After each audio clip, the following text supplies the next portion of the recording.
So, I'd like to discuss economics, politics, and a biblical response. Sometimes I really do wonder why God gives me some jobs to do. I have to assume that He wants them done, and there's no guarantee that people are going to like the conclusions that must be reached.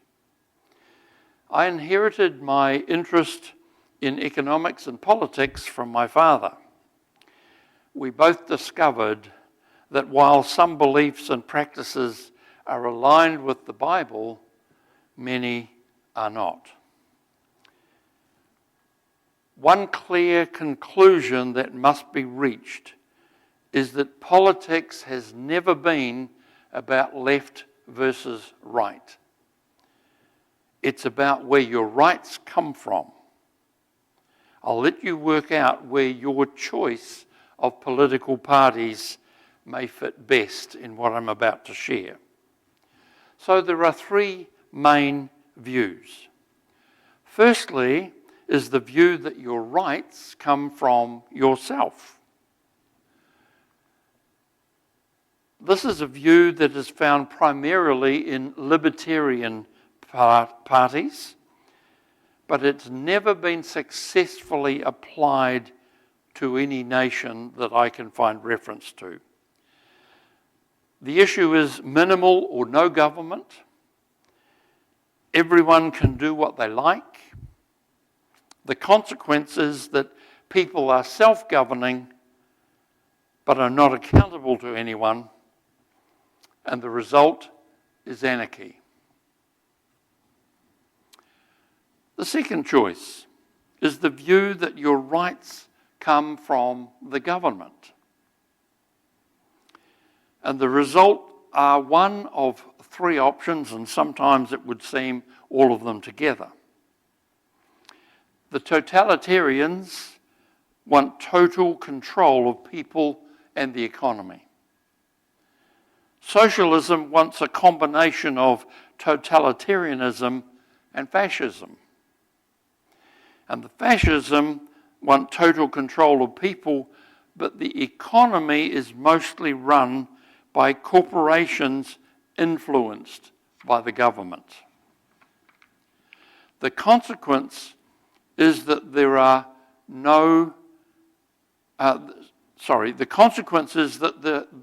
is no self-governing, but you're always accountable to the state. Socialist governments set rules to promote equality of outcomes, which usually mean shared misery for most and good times only for the elite socialists and fascists that are benefiting from it. And the third option is the view that your rights come from God, your Creator.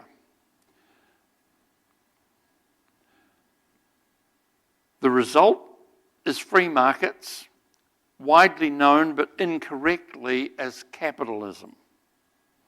If we look at nations such as the United States, they have a combination of free markets with private ownership of property, but alongside giant corporations with sometimes predatory practices who often buy out any significant opposition to their business. These corporations often tell government what they want. Now, the difference with fascism is whether the government tells the corporations what to do or the other way round. In free markets, there should be minimal government. Interference in the economy is limited, with fair rules for all.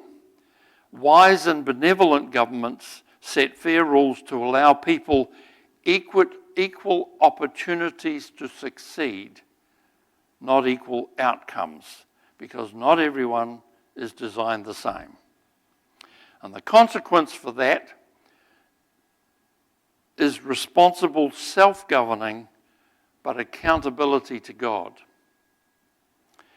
Now, one of the things that I found in my research for this over the last several years has been writing by Dr.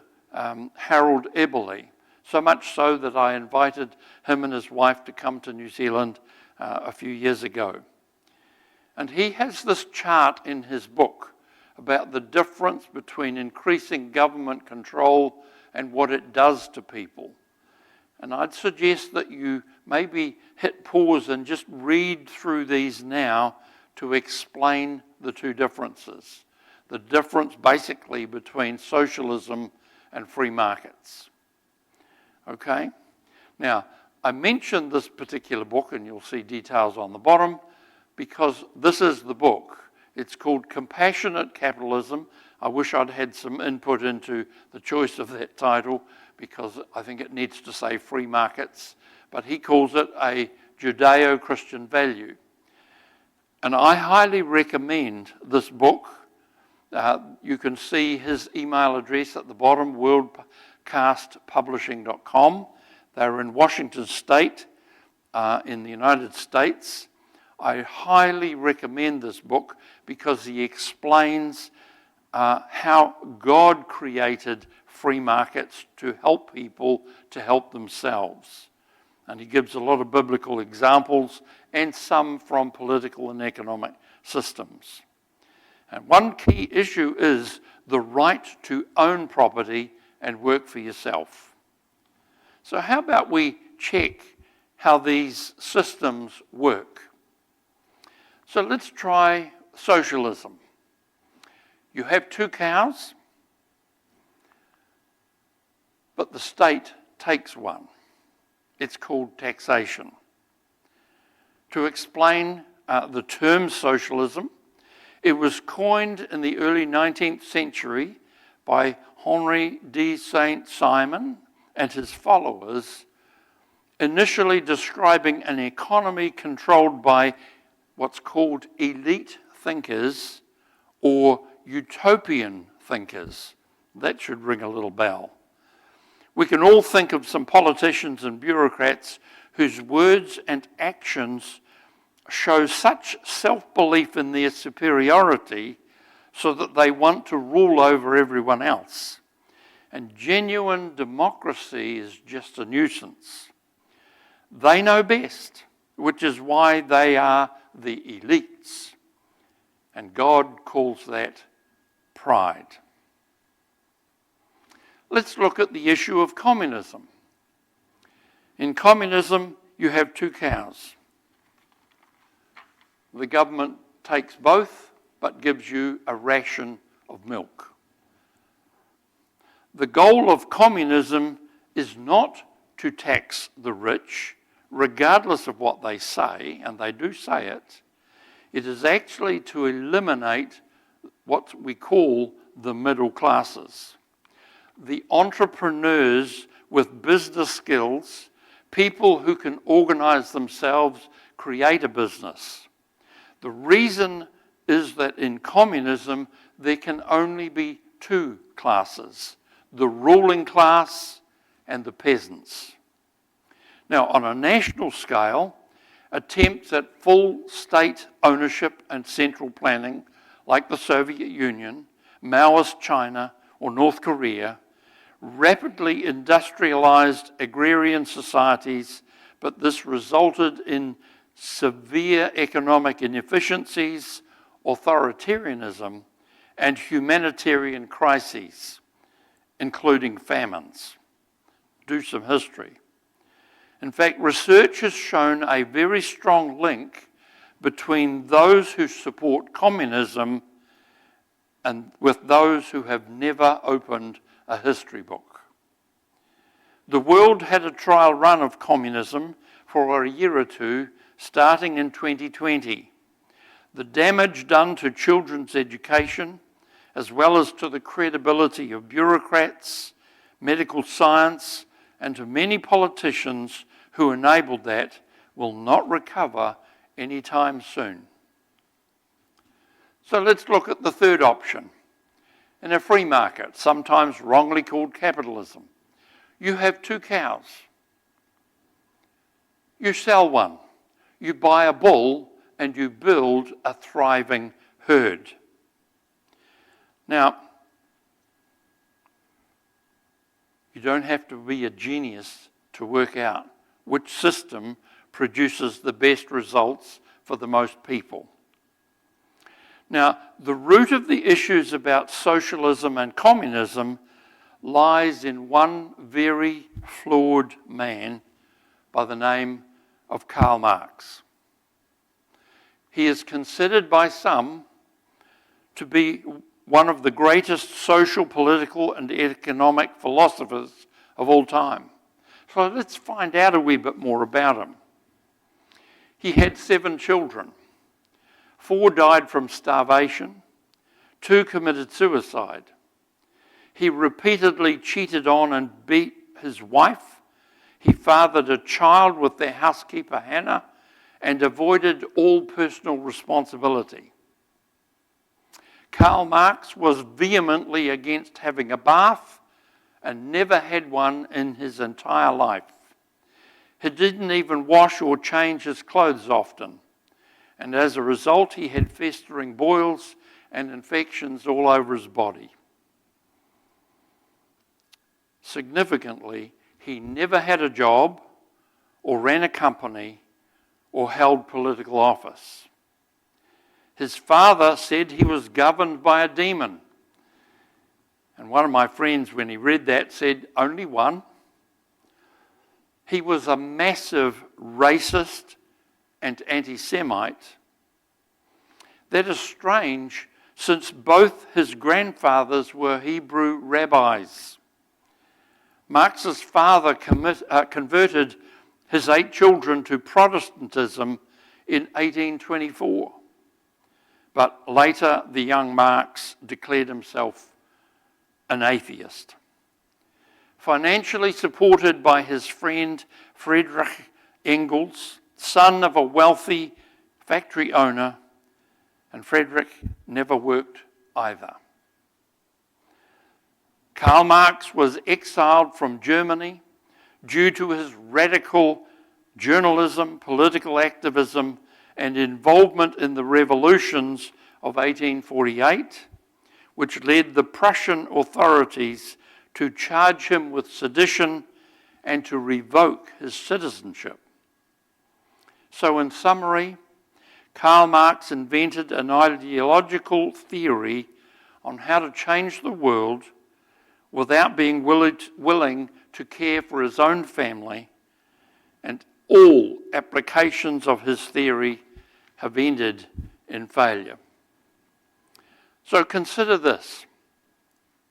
The racism and anti-Semitism evident on the so-called political left these days flows directly from the inventor of communism and socialism.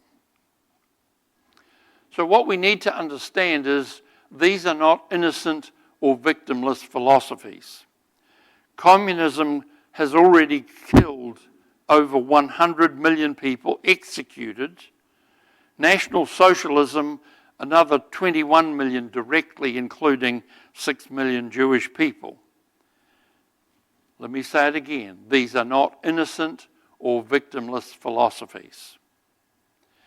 Now, to explain, the word capitalism was invented by the 19th century French socialist Louis Blanc as a disparaging word for an economic system. In 1867, Karl Marx wrote his book Das Kapital, which gave the term wider awareness. But free markets have always existed in human commerce, where people agree with the values of goods and services that they swap for their mutual benefit. That became more widespread during the 16th century when feudalism subsided as an economic model.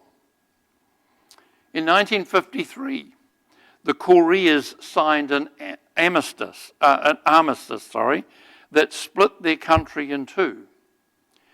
The North chose socialism and is known for 70 years for its starvation, misery, and tyranny.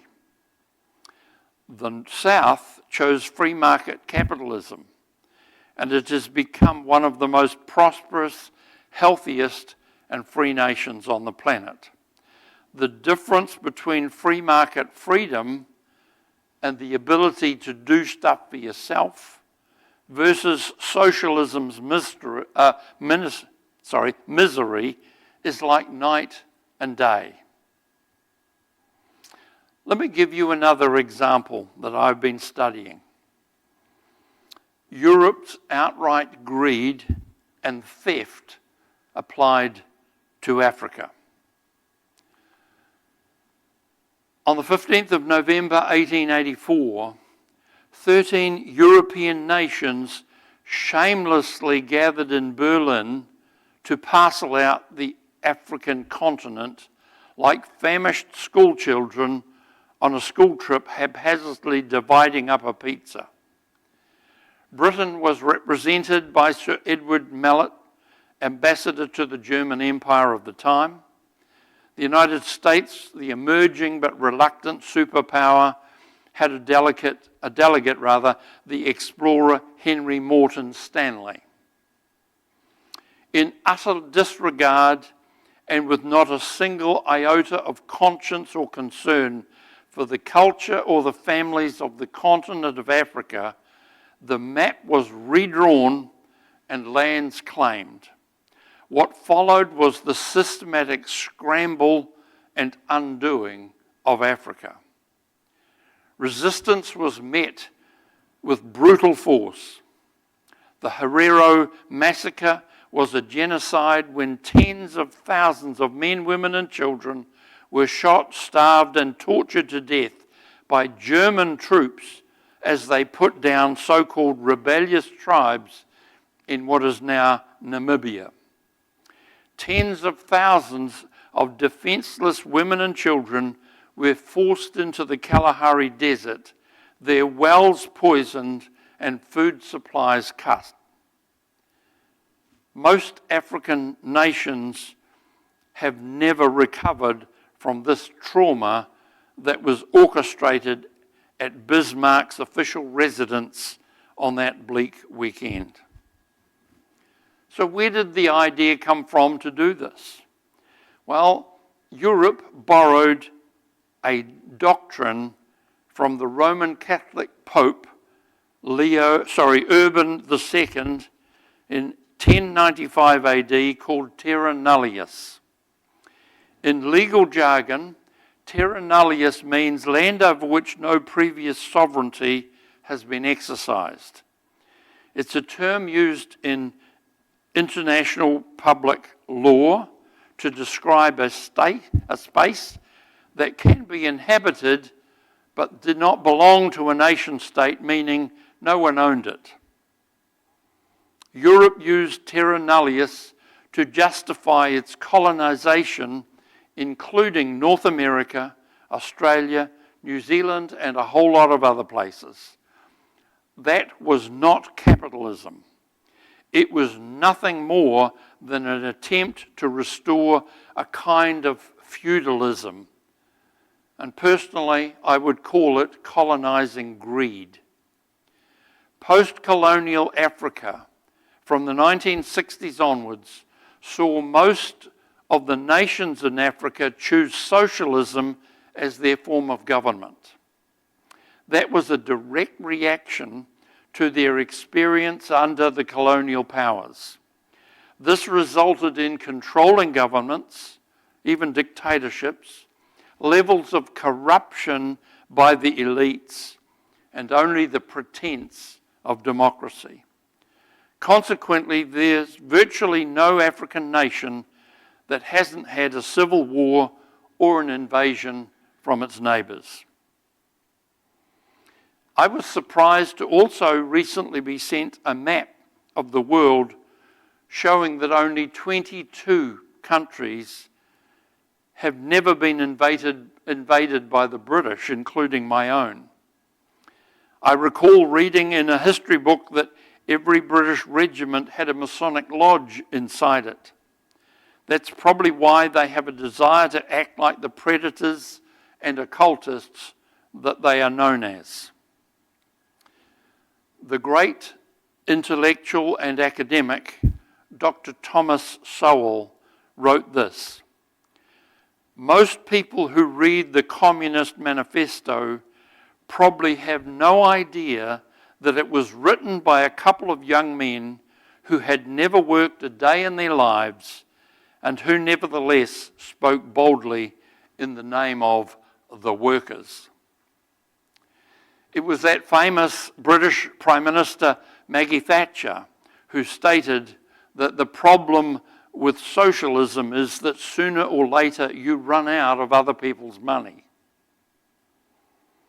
Another famous British Prime Minister, Sir Winston Churchill, stated it very well.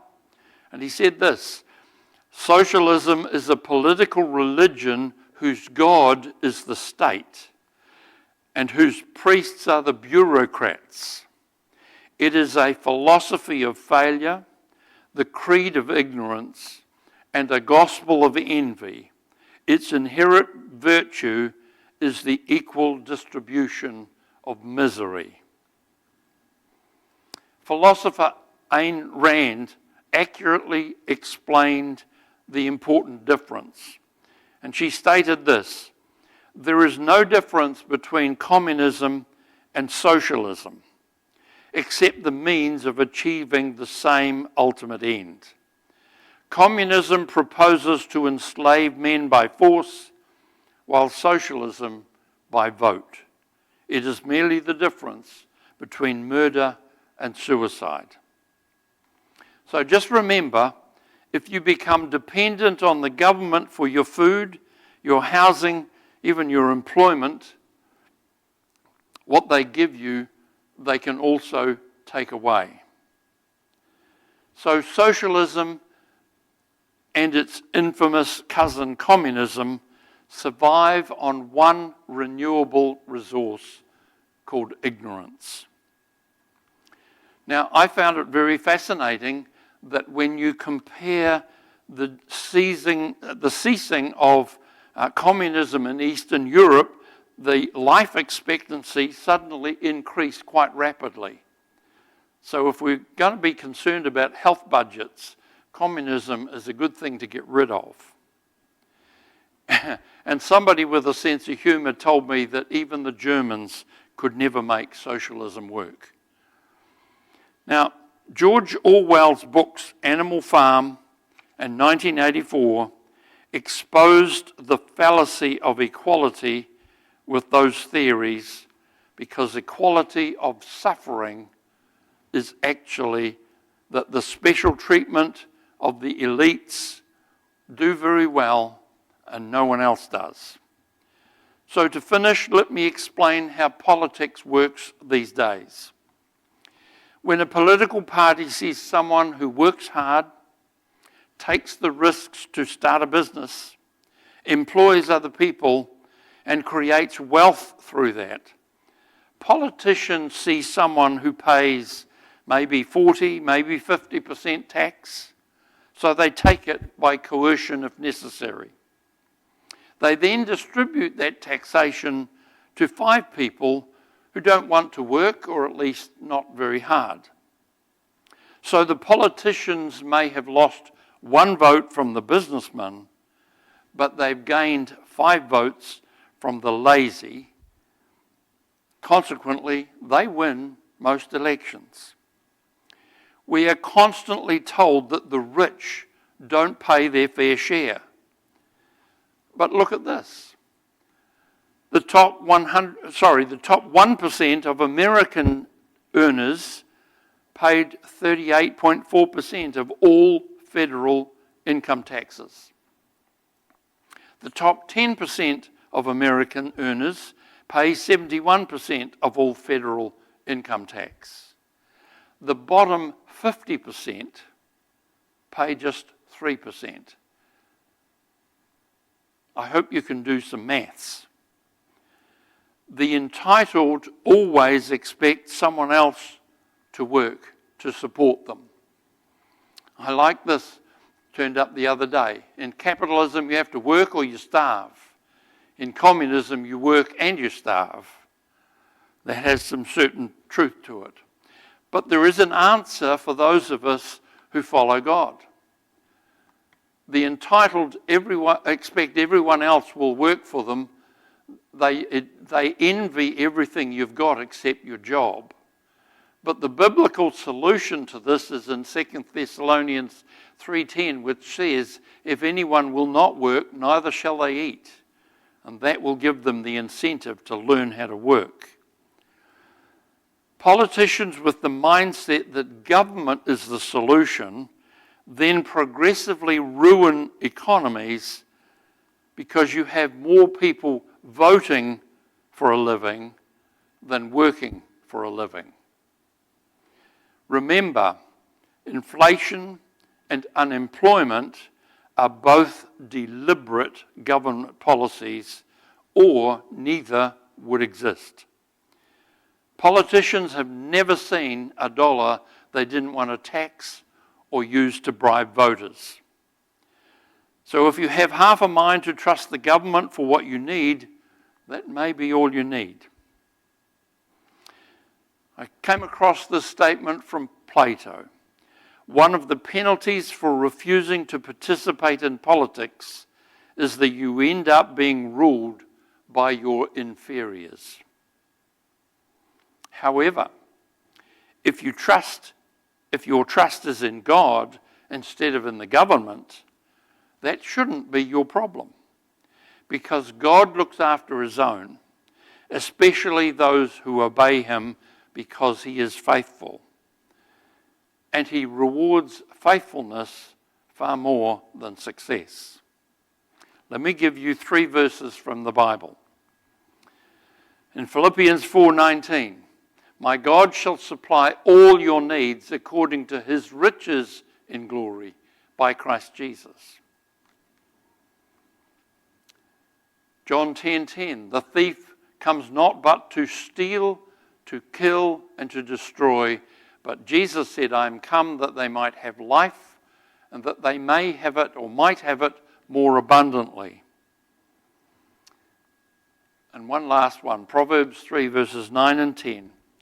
Honor the Lord with your possessions and with the first fruits of all your increase, so your barns will be filled with plenty, and your vats will overflow with new wine. Now, that's an agricultural way of saying when you give God the first lot of your income, he takes care of all your other needs. So I want to bless you as you listen to these issues that I've raised with you. I ask you that you pray about them, you think about them, and vote accordingly. So may God remember you like Noah, favor you like Moses, honor you like Mary, fight for you like the Israelites, prosper you like Isaac, promote you like Joseph, intervene for you like Esther, protect you like Daniel, use you like Paul, heal you like Naaman, answer you like Elijah, anoint you like David, and keep you safe like Shadrach, Meshach, and Abednego. So now, just to remind you again, if you go to the free stuff part of our website, you will find all manner of things there that you can share and bless other people with. And if you enjoyed this study, we hope you like our page and subscribe to our YouTube channel. Thank you, and God bless you.